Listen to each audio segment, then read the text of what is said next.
Now, Boris Johnson's government is expected to table a motion to hold a general election on October 14th. That would be if it's defeated by MPs opposed to a no-deal Brexit this afternoon. For more, David Merritt, Bloomberg's executive editor here in EMEA, joins us outside Westminster. So, David, this election that Boris Johnson has threatened he will trigger is based on the fact that this bill gets through Parliament to oppose his no-deal Brexit, the prospect of his no-deal Brexit. So just talk us through the bill that's being tabled today and how likely it is to actually pass. That's right. Well, first up, the Speaker is going to have to give what's being called the Rebel Alliance the parliamentary time, their first day back after the summer recess.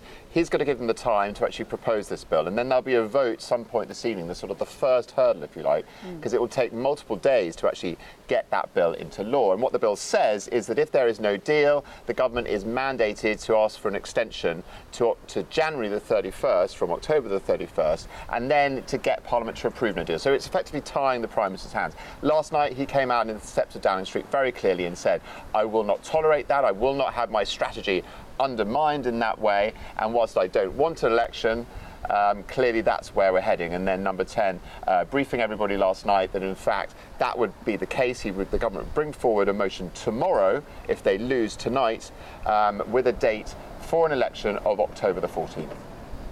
So how big is that if, David? I mean, what's the likelihood that Boris Johnson does lose tonight? Well, it's a little bit tough to call, Matt. He's only got a working majority of one, but he said yesterday in his remarks that he expects to actually win that vote tonight. There have been these threats to deselect Rebel Tory MPs, but you're talking about people like Philip Hammond. He was the Chancellor of the Exchequer just a few weeks ago. Talking of throwing him out of the Conservative Party is pretty extreme. And in fact, hearing some of the rebels talking last night and this morning, they're not backing down. So there's only going to be a few votes in it.